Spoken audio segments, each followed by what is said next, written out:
Guys welcome to crick chat Venkatesh. మన IPL season రివ్యూలో Delhi Capitals గురించి మాట్లాడదాం. ఢిల్లీ క్యాపిటల్స్ ఇప్పటివరకు ఒక్కసారి కూడా టైటిల్ గెలవని అతి కొద్ది టీమ్స్లో వీళ్ళు కూడా ఒకటి. 2020లో ఒక్కసారి ఫైనల్కి వచ్చారు. కానీ ఓవరాల్గా చూసుకుంటే ఆ 2020కి అటు ఇటు అంటే ఆ 3 ఇయర్స్ వాళ్ళకి మంచి టీం బాగా సెట్ అయింది.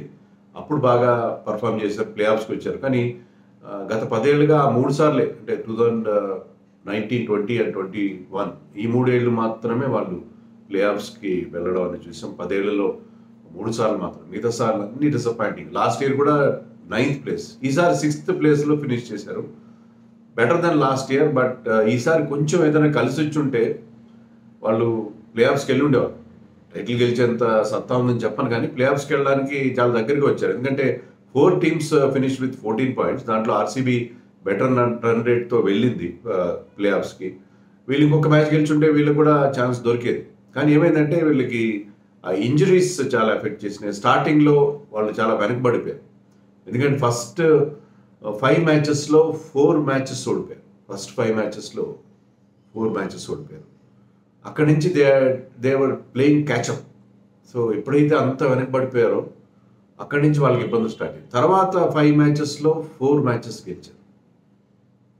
కానీ అప్పటికే జరగాల్సిన డ్యామేజ్ జరిగిపోయింది. చివరిలో రావాల్సిన ఫైనల్ కిక్ రాలేదు. అంటే చివరిలో ప్రతి మ్యాచ్ గెలవాల్సిన సిచ్యుయేషన్ అనమాట. ఎందుకంటే because they last so many in the beginning. దాన్ని మేకప్ చేయడంలో కొంచెం ఇబ్బంది పడ్డారు.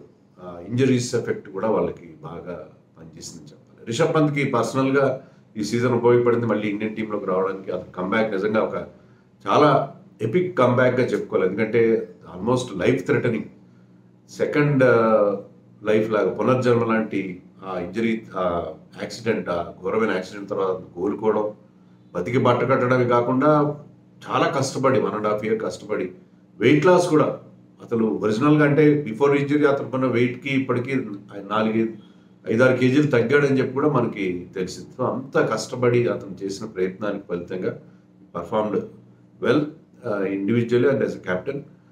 ఇండియన్ టీంలో ప్లేస్ సంపాదించాడు, కానీ టీంకి మాత్రం మరి అతను గెలిపించలేకపోయాడు. ఎందుకంటే అతను ఏమీ కలిసి రాలేదు, ముఖ్యంగా ఇంజరీస్. ఇప్పుడు డేవిడ్ వార్నర్ చాలా important member of the team. అతను ఎన్ని మ్యాచ్లు ఆడాడు?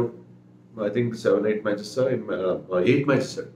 8 మ్యాచెస్ మాత్రం ఆడాడు. ఇంజరీ వల్ల అతను ఆడలేదు. మిచెల్ మార్ష్ 4 మ్యాచ్లు ఆడి అతను స్టార్టింగ్లోనే వెళ్ళిపోయాడు.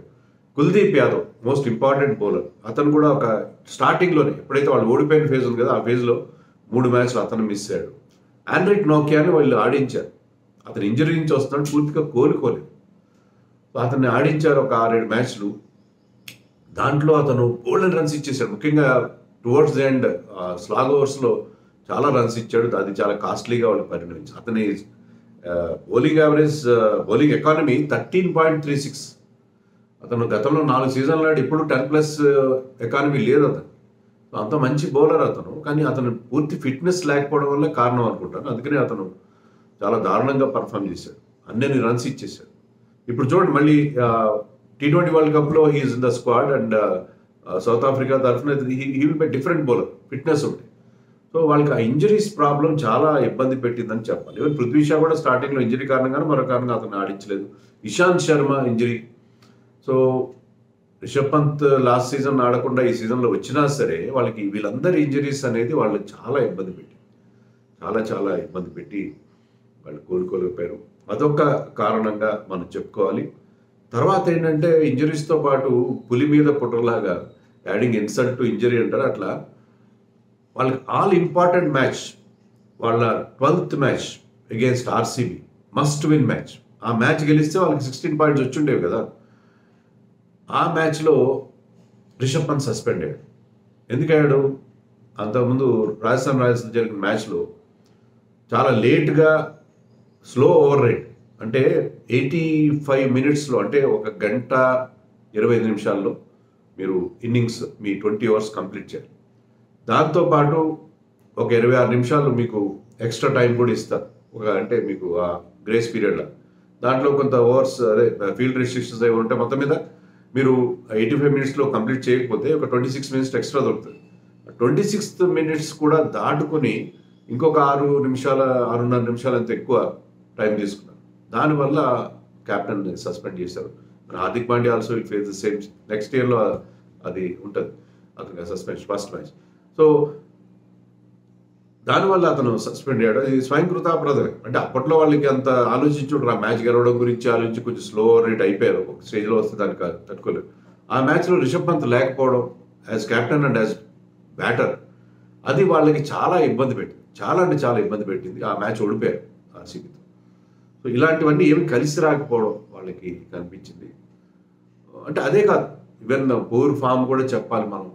ఎందుకంటే వాళ్ళకి ఆ టర్న్ అరౌండ్ ఎక్కడొచ్చిందంటే, ఈ జాక్ ఫ్రేజర్ మెగ్గర్డ్ అంటే ఆ 5 మ్యాచెస్ తర్వాత అతనికి ఛాన్స్ ఇచ్చారు. కొత్త కుర్రాడు, అతను ముందు ట్రై చేయకపోవడం కూడా, మరి వార్నర్ ఆల్రెడీ ఉన్నాడు కాబట్టి చేయలేదు.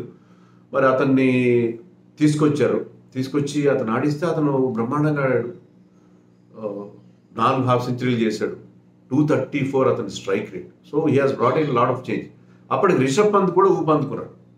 స్టార్టింగ్లో వీళ్ళు మ్యాచ్లో ఓడిపోవడానికి కారణం ఏంటంటే పూర్ ఫామ్ ఆఫ్ ప్లేయర్స్తో పాటు రిషబ్ పంత్ కూడా స్టార్టింగ్లో ఒక 3 మ్యాచ్ల వరకు అతను చాలా స్క్రాచీగా ఆడాడు. అంటే అతను ఇంకా అప్పుడప్పుడే చాలా రోజుల తర్వాత కాంపిటేటివ్ క్రికెట్ ఆడుతున్నారు కాబట్టి 20s అది చేసినా కూడా చాలా స్లోగా చేయడం అట్లా చేశాడు. 4th మ్యాచ్ నుంచి అతను ఊపందుకున్నాడు. కానీ ఆ లోపల ఆ డ్యామేజ్ జరిగిపోయింది, మ్యాచెస్ ఓడిపోవడం అనేది జరిగిపోయింది. సో రిషబ్ పంత్ ఫామ్లోకి రావడంలో లేట్ అవ్వడం, మెగ్గార్క్ వచ్చిన తర్వాత వాళ్ళకి మళ్ళీ విజయాల బాట పట్టారు. So next 5 matches, first 5 matches ఓడిపోయిన తర్వాత నెక్స్ట్ 5 మ్యాచెస్లో 4 మ్యాచెస్ గెలిచారు. ఫస్ట్ 5 మ్యాచెస్లో ఒకటే గెలిచారు. సో అక్కడి నుంచి వాళ్ళకి ఆ టర్న్ అరౌండ్ దొరికింది. మెగ్గార్క్ మంచి, అభిషేక్ పోరెల్ కూడా మెల్లమెల్లగా అతను కూడా బాగా పుంజుకున్నాడు. And Tristan Stubbs super finish ఇచ్చాడు.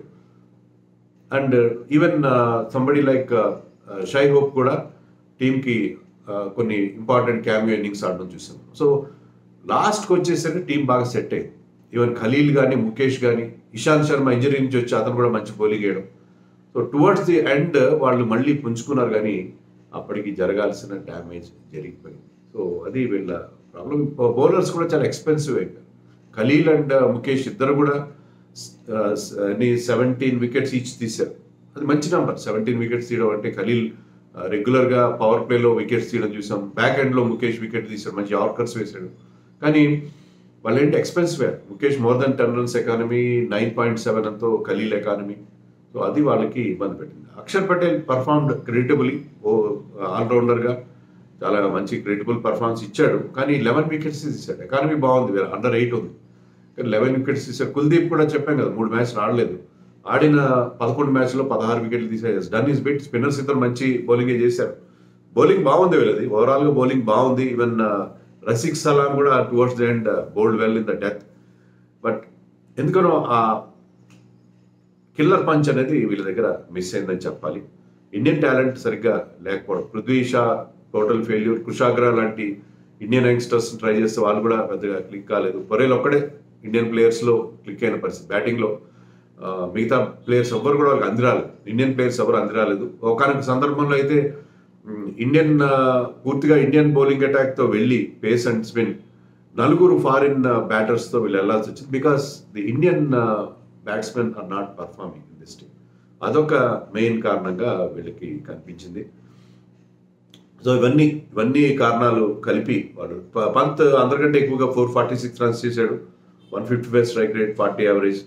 అలాగే వార్నర్ 8 మ్యాచ్లో పెద్దగా పర్ఫామ్ చేయలేదు. అతను 168 runs చేశాడు. స్ట్రైక్ రేట్ కూడా 134 ఉంది. బట్ ట్రిస్టన్ స్టబ్స్ అద్భుతంగా ఆడాడు. 191 స్ట్రైక్ రేట్తో 378 runs చేశాడు.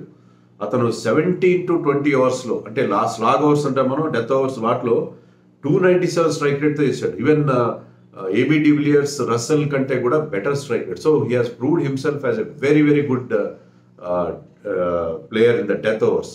సో ఆ చివరిలో మంచి ఫినిషర్గా ట్రిస్టన్ స్టబ్స్ వీళ్ళకి అంది వచ్చి. అలాగే పొరెల్ కూడా 327 runs చేశాడు 159 స్ట్రైక్ రేట్తో. అలాగే McGurk 330 runs with 234 strike rate, 450s. So వీళ్ళు వాళ్ళ సక్సెస్ స్టోరీగా మనం చెప్పుకోవాలి. Axar also perform. Axar and Kuldeep of course they always done well. మరి ఎవరిని వీళ్ళు రిటైన్ చేసుకోవాలంటే పంత్ అండ్ అక్షర్ పక్కా, కుల్దీప్ ఆల్సో పక్కా. మెగ్గర్ జేక్ ఫ్రేజర్ మెగ్గర్ని రిటైర్ చేసుకోవాలి. స్టబ్స్ని బైబ్యాక్ చేసే ప్రయత్నం చేయాలి. అలాగే పొరెల్ని బైబ్యాక్ చేయాలి. ముఖేష్ని ఖలీల్ని కూడా తీసుకోవాలి. వీళ్ళని మాత్రం వాళ్ళు ఖచ్చితంగా టీంలో పెట్టుకోండి, ఎందుకంటే అది వాళ్ళ కోర్ టీమ్గా సెట్ అయింది. వీళ్ళుంటే చాలా బాగుంటుంది అని నేను అనుకుంటున్నాను. సో అది వీళ్ళ పరిస్థితి. బెస్ట్ పర్ఫార్మర్ ఎవరంటే ఈ టీంలో నేను మెగ్గార్కి ఇస్తాను అంతే, ఎందుకంటే అతను వచ్చిన తర్వాత Rishabh Pant played very well, no doubt, but McGurk ఎప్పుడైతే అతను వచ్చిన తర్వాత అతని టీంకి ఒక కొత్త ఊపిచ్చాడు. So he's the best performer in this team. So Delhi Capitals disappointing this team this year, but next ఆక్షన్లో మళ్ళీ 2019 లాంటి ఒక సిచ్యుయేషన్గా తెచ్చుకుంటే వాళ్ళు మళ్ళీ కనుక ఒక మంచి ఆక్షన్ పర్ఫార్మెన్స్ ఇస్తే వాళ్ళకున్న ఈ core team of Kuldeep Axar and Pant plus McGurk and Stubbs లాంటి వాళ్ళతో కలుపుకుంటే, రైట్ టు మ్యాచ్ కూడా ఉంటే అది కూడా స్టబ్స్ లాంటి వాళ్ళకి ఇచ్చారు ఆర్టీఎం కార్డు. సో యూజ్ చేస్తే ఐ థింక్ వాళ్ళు మిగతా ఇండియన్ స్లాట్స్ అవి సరిగ్గా ఫిల్ చేసుకుంటే I think they will do well in the next season.